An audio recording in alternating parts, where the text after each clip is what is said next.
Hello everyone. दोस्तों, आज के इस वीडियो के अंदर हम स्टडी करने वाले हैं प्रिंसिपल ऑफ सुपरपोजिशन के बारे में, यानी कि अध्यारोपण के सिद्धांत के बारे में। तो दोस्तों, मान लीजिए हमारे पास Q1, Q2, Q3, Q4, Qn charges हैं। इन सभी चार्ज के कारण किसी एक चार्ज Q नोड है, उसके ऊपर जो लगने वाला जो नेट फोर्स है उसकी वैल्यू हमें फाइंड करनी है। तो दोस्तों, अध्यारोपण के सिद्धांत के द्वारा हम किसी एक आवेश के ऊपर उसके चारों ओर मौजूद जितने भी आवेश है उन सबके कारण जो लगने वाला जो नेट फोर्स है उसको फाइंड करना सीखते हैं। तो दोस्तों, अध्यारोपण का सिद्धांत हमें बताता है कि जब भी हमें इन सभी चार्जेस के कारण जो लगने वाला नेट फोर्स फाइंड करना हो तो हम क्या करेंगे, अलग अलग आवेश के कारण जो लगने वाला जो फोर्स है उसकी वैल्यू फाइंड करेंगे और फिर बाद में हम इनका वेक्टर एडिशन कर देंगे तो हमारे पास में जो लगने वाला जो नेट फोर्स है उसकी वैल्यू आ जाएगी। तो सबसे पहले मुझे बताइए, यहाँ पर हमारा जो charge Q1 and Q node in दोनों के बीच में कितना फोर्स लगेगा। तो आप क्या कर रहे हो, यहाँ हमारा Q नोड चार्ज है उसके ऊपर Q1 के कारण फोर्स देख रहे हो, इसी कारण से हम इसको F01 से डिनोट कर देते हैं। इसी प्रकार से अपना जो Q2 चार्ज है उसके कारण Q नोड पे लगने वाला फोर्स कितना होगा, F02 से डिनोट कर देते हैं। इसी प्रकार से अपना Q3 चार्ज है उसको हम डिनोट कर देते हैं F03 से। एंड इसी प्रकार से Q4 के कारण जो लगने वाला फोर्स है वो अपना आ जाएगा F04। एंड हमारा जो N चार्ज है उसके कारण जो लगने वाला जो फोर्स है उसकी वैल्यू आ जाएगी F0N। तो दोस्तों, प्रिंसिपल ऑफ सुपरपोजिशन हमें बताता है कि हमारा यहाँ पर जो लगने वाला जो नेट जो फोर्स है वो किसके बराबर होगा, इन सभी चार्जेस के द्वारा जो लगने वाला जो अलग अलग फोर्स है उनके वेक्टर एडिशन के बराबर, यानी कि F01 vector plus F02 vector plus F03 vector. और इसी तरह से डॉट डॉट डॉट सभी चार्जेस के लिए चलता रहेगा, है ना। इसको कुछ एग्जाम्पल लेकर हम समझने का प्रयास करते हैं। तो दोस्तों, मान लीजिए हमारे पास में कोई एक ट्राइंगल है। इन ट्राइंगल के तीनों किनारों ए, बी एंड सी, इन तीनों किनारों के ऊपर कोई चार्ज प्लस क्यू रखा गया है और हमें कहा गया है कि जो ट्राइंगल का किनारा ए है उसके ऊपर जो लगने वाला जो नेट फोर्स है उसकी वैल्यू फाइंड कीजिए। तो दोस्तों, प्रिंसिपल ऑफ सुपरपोजिशन हमें बताता है कि यहाँ हम अलग अलग चार्जेस के बीच में जो लगने वाला जो फोर्स है उसकी वैल्यू फाइंड करेंगे और फिर उनका हम वेक्टर एडिशन करेंगे। तो सबसे पहले हम देखते हैं कि हमारा जो चार्ज यानी कि ए और सी किनारे पर जो मौजूद चार्ज है उनके बीच में कितना फोर्स लगता है।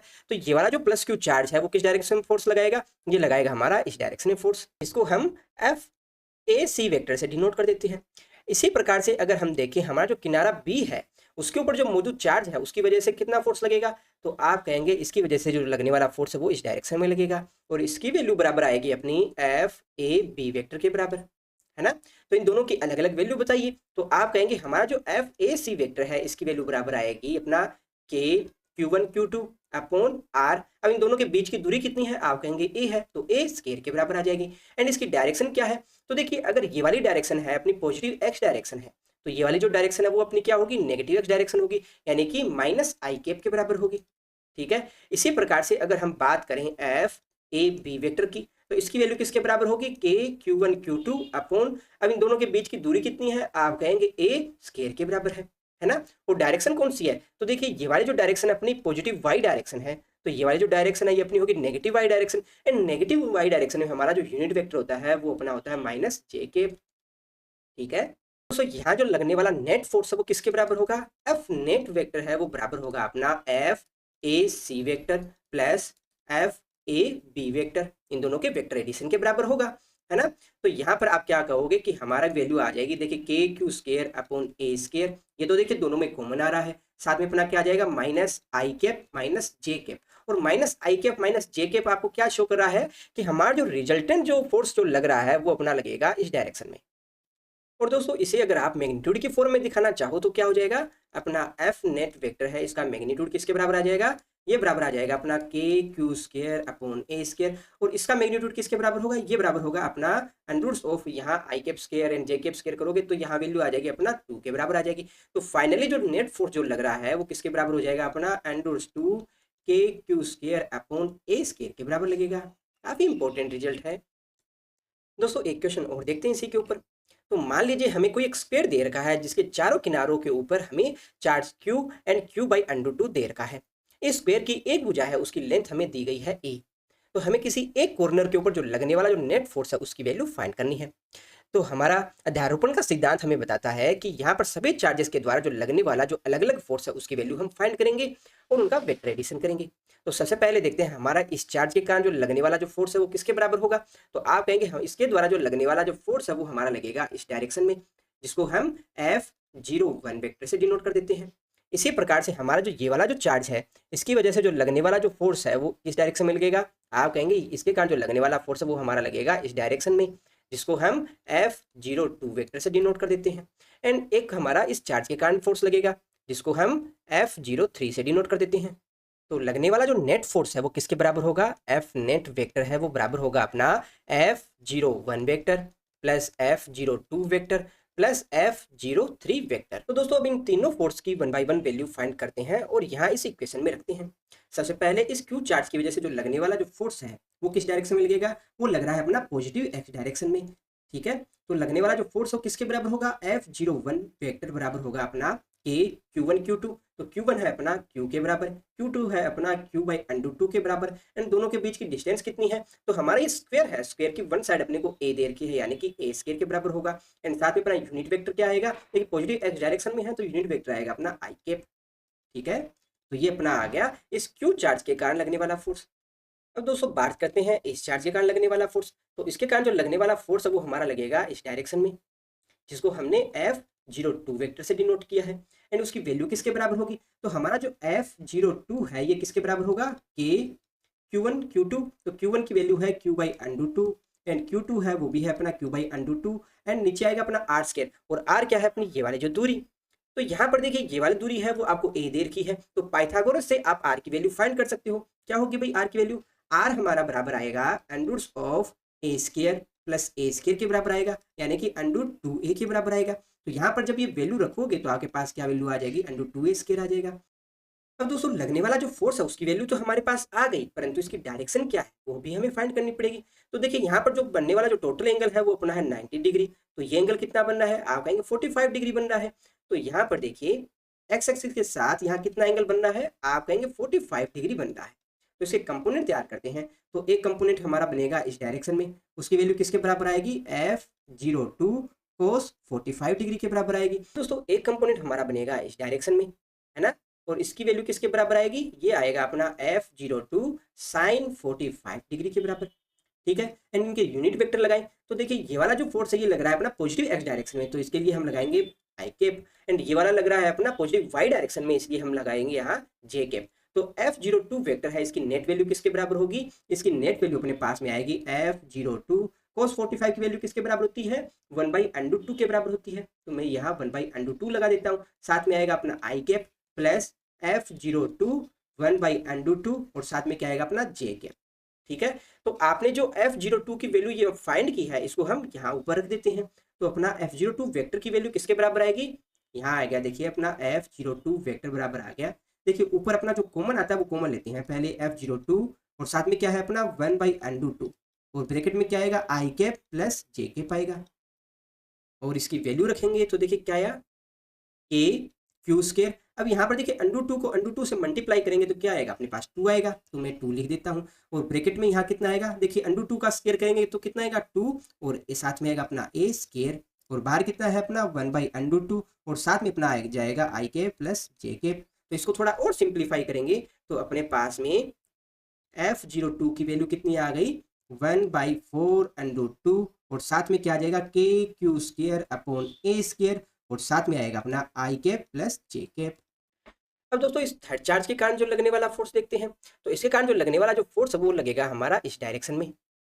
ठीक है, एंड इसकी वैल्यू किसके बराबर होगी, F03 वेक्टर इक्वल टू बराबर होगा अपना के Q1 Q2। तो Q1 है अपना Q, Q2 है अपना Q by under 2 upon R square. तो दोनों के बीच की दूरी कितनी है, बीच की दूरी है अपनी A, तो A स्क्वायर आ जाएगा। साथ में देखिए लगने वाला जो फोर्स है वो किस डायरेक्शन में है, पॉजिटिव वाई डायरेक्शन में है, तो यहाँ हम लगाएंगे जे कैप लगाएंगे। तो इस तरह से अपने पास F01, F02 एंड F03 की वैल्यू आ गई। इन तीनों वैल्यू को हम अब इस इक्वेशन में रखते हैं। ओके दोस्तों, तो इन तीनों फोर्स की वैल्यू रखने के बाद हमारे पास में ये इक्वेशन बनकर आती है।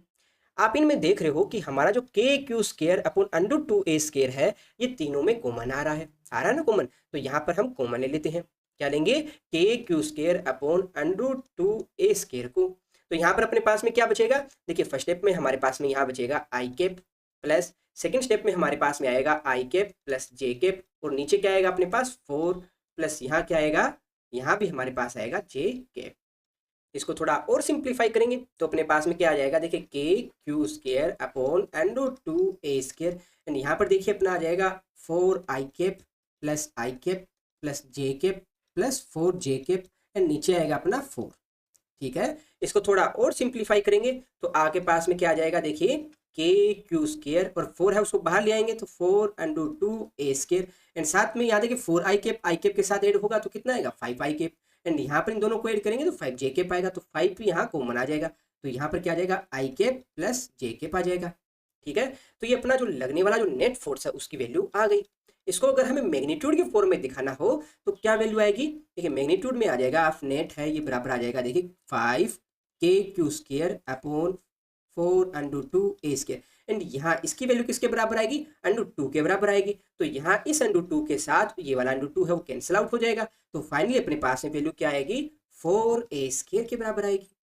अगर दोस्तों किसी स्टूडेंट को यहाँ वेक्टर फॉर्म में इस क्वेश्चन को सोल्व करने में कहीं कोई दिक्कत आ रही है तो एक मेथड और है जिसकी हेल्प से भी आप इसे सोल्व कर सकते हो। मान लीजिए हमारे पास में कोई एक ट्राइंगल है जिसके तीनों किनारों के ऊपर कोई चार्ज क्यू रखा है और आपसे कह दिया जाए कि भाई ये वाला जो किनारा है उसके ऊपर जो लगने वाला जो नेट फोर्स है उसकी वैल्यू फाइंड करनी। तो इसके लिए दोस्तों हम रिजल्टेंट वेक्टर का एक फॉर्मूला है जिसको हम यूज करेंगे। मान लेते हैं अपने पास में कोई दो वेक्टर है, ए वेक्टर एंड बी वेक्टर, और इन दोनों वेक्टर के बीच में जो बनने वाला एंगल है अपना थीटा, तो यहाँ पर जो रिजल्टेंट वेक्टर है उसकी वैल्यू किसके बराबर होगी, तो ये जो रिजल्टेंट वेक्टर है ये बराबर आएगा अपना √a² plus b² plus 2ab cos theta के बराबर। परंतु दोस्तों हमेशा याद रखिएगा कि ये फॉर्मूले में जो वैल्यू आ रही है वो आपको मैग्नीट्यूड दिखा रहा है ना, वेक्टर फॉर्म में नहीं दिखा रहा है। तो यहाँ से जो रिजल्टेंट जो फोर्स आएगा वो किसके बराबर आएगा, ये बराबर आएगा, देखिए एफ नेट बराबर आएगा अपना f1² plus f2² plus 2f1 f2 cos theta के बराबर होगा। तो यहाँ पर देखिए इस वाले चार्ज के कारण जो लगने वाला जो फोर्स है वो लगेगा हमारा इस डायरेक्शन में जिसको मैं f1 से डिनोट कर देता हूँ। इस वाले चार्ज के कारण जो लगने वाला जो फोर्स है वो हमारा लगेगा इस डायरेक्शन में जिसको हम f2 से डिनोट कर देते हैं। और दोनों के बीच में जो बनने वाला एंगल है वो कितना है, आप कहेंगे थीटा इक्वल्स टू 90 डिग्री के बराबर है ना। तो आपके पास में f1 है f2 है, दोनों के बीच का एंगल है, तो लगने वाला जो नेट फोर्स है उसकी वैल्यू हम बड़ी ही आसानी से बता सकते हैं। तो जरा मुझे बताइए हमारा जो f1 है उसकी वैल्यू किसके बराबर होगी, तो आप कहेंगे k q1 q2 अपॉन दोनों के बीच की दूरी यानी कि a²। ठीक है, इसी प्रकार से अपना जो f2 है उसकी वैल्यू किसके बराबर होगी, आप कहेंगे f2 बराबर आएगा अपना k q1 q2 और दोनों के बीच की दूरी है अपना a यानी कि a²। तो इन दोनों की वैल्यू जब रखेंगे तो हमारे पास ये वैल्यू आ जाएगी। ठीक है, अब यहाँ पर cos 90 है, इसकी वैल्यू किसके बराबर होती है, आप कहेंगे cos 90 होता है अपना 0 के बराबर। तो आपकी ये वाली जो टर्म है ये तो हो गई सारी की सारी 0, तो आपके पास यहाँ क्या बचेगा, हमारे पास सिर्फ इतनी ही वैल्यू बचेगी। ठीक है, अब इसको जब आप सोल्व करोगे तो आपके पास में क्या आएगा, देखिए यहाँ से KQ² अपॉन a² है, इसको हम बाहर लेके जाएंगे तो आपके पास में बचेगा KQ² अपॉन a² और ब्रैकेट में हमारे पास में क्या बचेगा 1 + 1 यानी कि √2। तो फाइनली हमारा जो f नेट है वो किसके बराबर होगा, √2 KQ² अपॉन a² के बराबर। यही सेम वैल्यू हमारे पास में ऊपर आई थी। ठीक है, तो आपको जो मेथड सही लगे आप वो मेथड यूज कर सकते हो। तो दोस्तों आज की वीडियो में बस इतना ही। वीडियो कैसी लगी कमेंट बॉक्स में कमेंट करके बताइएगा। वीडियो में लास्ट तक बने रहने के लिए आप सबका धन्यवाद। Thank you.